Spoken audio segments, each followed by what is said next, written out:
Y sí, fue el arduo trabajo el que hizo que la familia Salamanca Palomares hubiera logrado satisfacer sus necesidades, llegando a desde, desde Boyacá y desde Cundinamarca a la ciudad de Bogotá. Mi mamá y mi papá, después de esa violencia tan terrible de liberales y conservadores, con edades entre los 5 y 7 años, y comenzaron a trabajar arduamente para lograr supervivir. Y en barrios que eran difíciles, no en el sentido peligroso, porque sí era peligroso porque había una violencia terrible, no como ahora que es un robo para un robo y una cosa que para supervivir atracan y roban, no, sino era una cosa entre liberales y conservadores. Y se vive inclusive la muerte de el caudillo de muchedumbres, Jorge César Gaitán, y eso fue una cosa terrible en Bogotá. Se alcanzó me contaba mi papá y mamá que tuvieron algo, tuvieron esa experiencia de vida. Y comenzaron a trabajar arduamente, cada uno por su lado, porque no llegaron acá con la riqueza de ninguna índole. Llegaron fue a trabajar a Bogotá en ese tiempo. Eso hace jurgo de años. Y por una cosa del destino, ambos se encontraron en un barrecito que en ese tiempo era un barrio muy popular, que era el barrio 12 de octubre. Y por una cosa del destino, mi abuelita se ubicó a vender flores en los puestos del cementerio central. Y mi papá y mi mamá comenzaron a trabajar con ella. Pero de pronto les dio por dividirse cada uno por su lado. Y mi papá y mi mamá se ubicaron a vender flores en la Caracas con 26, arribita del cementerio central. Eso era una cosa terrible porque había persecuciones terribles porque no era un trabajo, la venta de flores no era un trabajo muy bien visto, eso era para el lumpen y no para las clases privilegiadas.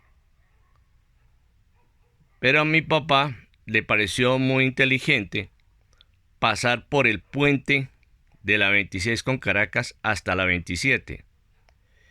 Y ahí conoció a un doctor y a una señora muy pudiente en una casa de la 27 con Caracas y arrendaron un localito. Y en ese localito comenzaron a trabajar de día y de noche. Mi papá se levantaba a las 3 de la mañana e iba hasta Fomique y compraba la flor y a las 6 de la mañana ya la tenía ahí en su pequeño localito. Las otras floristerías no hacían lo que él hacía y venían y le compraban a él. Entonces él consideró que ese iba a ser su mecanismo de trabajo y así comenzó a vender y vender y vender. Y pasaron los días y un día pensó que sería muy interesante comprar un taxi. Y al comprar el taxi, pues se le facilitaron las cosas porque ya no tenía que alquilar el taxi para ir a Fomique y para ir a conseguir la flor para colocarla en su puestecito, sino que además se le ocurrió comprar un, una finquita o un pedazo de tierra a crédito, porque en ese tiempo tocaba crédito porque no había plata, abajo de el Salto de Tequendama, en un sitio que es muy cercano a Santandercito y Mesitas del Colegio, que se llamaba El Charquito, cerca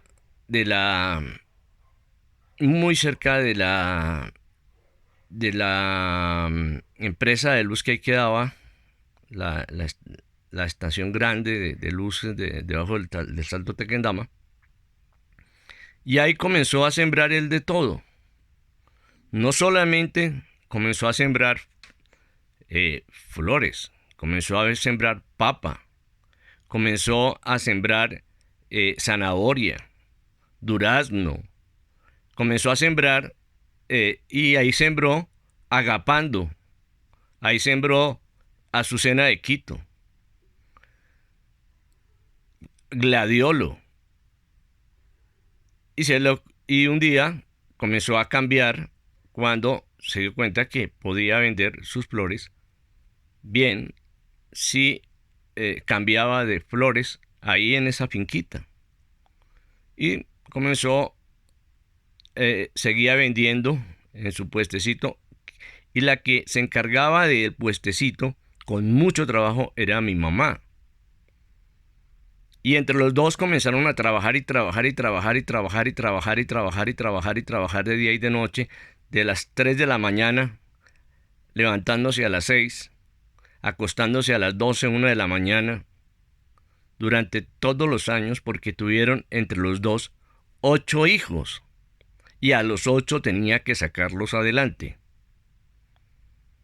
Mi papá, mi mamá se propusieron sacarlos adelante. Al principio, pues nos tocó ir a estudiar a los colegios de los barrios. Imagínense ustedes. Estábamos en un colegio ubicado en el barrio Santa Fe, un colegio, y ahí comenzamos. Con el tiempo, pues se fueron conociendo relaciones y tuvimos la fortuna de cambiar de colegios, pero no era una cosa, sino sencillamente era un cambio de otra cosa, era un conocimiento de otras cosas, pero era estudiar lo que nos tocaba hacer, cambiábamos de ambiente, ¿sí? Y esos ambientes pues nos permitía pues de alguna manera experimentar unas experiencias que, como yo les he dicho, las experiencias quedan en la memoria, y esas experiencias se pueden eh, se pueden controlar si uno quiere, si las quiere borrar o las quiere dejar. Pero es que estas experiencias de trabajo, de experiencias de lucha para lograr lo que era salir adelante con una familia donde mi papá y mi mamá querían sacar a sus hijos adelante, pues fue una experiencia bastante fuerte, porque el dueño de la casa donde tenían arrendados ellos ahí, en el barrio cerca del barrio Santa Fe, que era el barrio Teusaquillo, ahí cerca del Parque Armenia, pues les ofreció la casa que si se la compraban, y ellas se atrevieron a pensar en comprar esa casa, y seguía elaborando no solamente el trabajo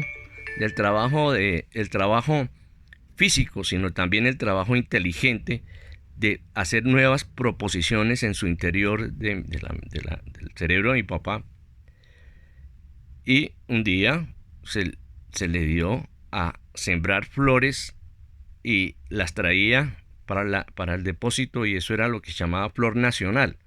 Pero un día hubo una posibilidad de pensar en sembrar flores para exportar. Ese día fue pues el inicio de una nueva trayectoria, de un nuevo camino que lo inició mi papá con un arduo trabajo, porque en este caso sí no hubo nada negativo, no había la posibilidad ni de pensar, por ejemplo, que podrían entrar productos, eh, productos negativos, sino que eran productos reales de lo que era la, productos del negocio, flores, y pues al tener esa vocación de agricultor, porque mi papá era boyacense, entonces sembraba papa, sembraba zanahoria, sembraba durazno, sembraba auyama, sembraba calabaza, sembraba, todo lo sembraba. Y al ir a la a sembrar flores de exportación, pues comenzó a comprar algunas tierritas para sembrar esas flores. Y ahí comenzó.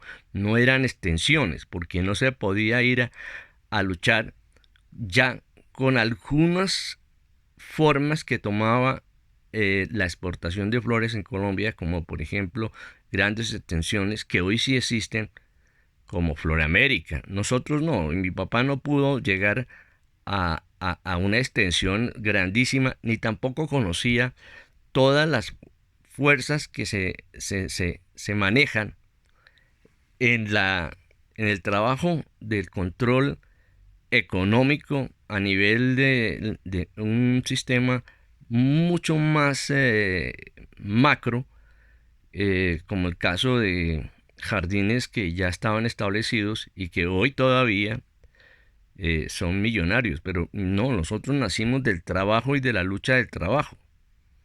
Por lo tanto, no teníamos sino dos experiencias. La experiencia de mi papá y mamá, que trabajaron y trabajaron y trabajaron y vieron que se podía hacer eso. Pero yo quiero hacer énfasis acá que la flor no era bien vista. Eso era para los pobres. Las flores las vendían a los pobres. Pero cuando los señores que tienen dinero se dieron cuenta que la flor daba plata, pues se ubicaron en la venta de las flores. Y ahí fue cuando comenzaron a pensar en hacer grandes floristerías en el norte, grandes floristerías en el norte de Bogotá. Y con nombres ya muy exquisitos. No era como cuando mi papá inició, que mi papá se llamaba Luis y entonces le puso San Luis, sino que le ponían Garden Flowers, cosas así, para llamar la atención. Pero para nosotros tomar Coca-Cola, eso era una cosa del otro mundo. Tomar Nescafé, eso era una cosa del otro mundo. Nosotros en la familia tomábamos era agua de panela. Y el arduo trabajo fue lo que nos llevó a lo que hoy somos, de haber logrado entrar a los colegios y a las universidades.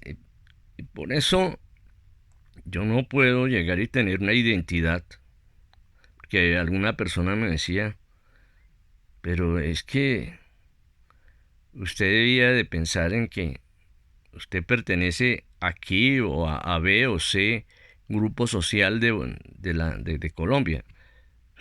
Con esas cosas de que uno pasó del lumpen a ver y a ponerse un vestido diferente y a cambiar de personaje, y que ya el personaje, el vestido le iba a cambiar el personaje. Pero dicen que aunque la mona se vista de seda, mona se queda.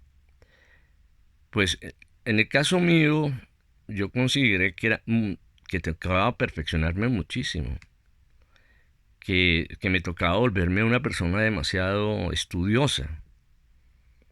Y eso fue lo que me hizo a mí estudiar todas las áreas fuertemente expresivas, como el área expresiva en el campo de la expresión superestructural, los estudios de la voz, los estudios del manejo del cuerpo, a través de técnicas muy fuertes como el ballet, como el tai chi, llegar a entender y ponerme a estudiar la meditación, haber estudiado cosas en la universidad y dedicado a la universidad, como, como la contaduría pública, como las áreas sociales. Entender las áreas sociales profundamente y dedicarme a investigar realmente cómo se desarrollan realmente los campos expresivos, porque no era lo mismo y alguna persona, algún actor se burla porque él arremeda muy bien a las personas que por no tener una educación muy lograda, pues ellos desgraciadamente toman mañas en la manera como hablan. Pero no solamente toman mañas ellos, sino que también toman mañas los que están arriba. Por eso hay, por ejemplo, aquí nosotros vemos, por ejemplo, un, un programa de televisión dirigido por un ñero o un programa dirigido por una persona que hace un personaje de burgués como Juanpis o los ñeros. Hay como 2 o 3 actores que hacen de ñeros, pero eso es una actuación. Es diferente a uno ver y comenzar a transformarse en su propio personaje, que es donde llega a hablar como, hola, ¿cómo estás? ¿Cómo te va? Y ahí es donde uno se da cuenta de otras cosas.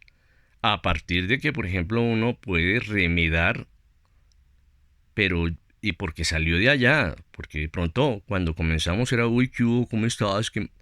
Cosas así, mañas que uno toma en la intemperie y mañas que una persona, pensando que porque tiene plata, ya al cambiar de maña de abajo a maña de arriba, entonces son mañosos los de abajo, mañosos de arriba, pero no hay verdadero cultivo expresivo. Y el verdadero cultivo expresivo forma la voz de una manera tal que el timbre cambia. No es propiamente cambio, sino se va es creciendo, el timbre se va creciendo, la voz va creciendo, la boca va modulando, va vocalizando, va modulando. Y además que la expresión comienza uno a mirar muchos campos de la expresión, desde los movimientos de más ínfimos, que son los movimientos instintivos, hasta los movimientos más profundos, que son los movimientos de trabajo espiritual. Claro, hay movimientos expresivos, corporales, intelectuales. Hay de movimientos de intelectualoides y hay movimientos de verdaderos intelectuales. Es todo un estudio, es una investigación expresiva de profundidad. Y ahí toca tomar en cuenta no solamente lo que ha ocurrido a nivel nacional, sino internacional. Hay que tomar en cuenta la expresión, desde la expresión del señor, del señor alemán, eh, con, la expresión del señor americano, o la expresión del señor ruso, o la expresión del señor, aunque esas expresiones son extrañas porque ellos tienen unos protocolos diferentes, orientales tienen unos protocolos occidentales, y es más conflictivo, y además porque ellos son más extremistas en el manejo de la violencia, los manejos de los orientales, y uno tiene que tener mucho cuidado con ellos. No hay unos protocolos tan elaborados desde el punto de vista de codificación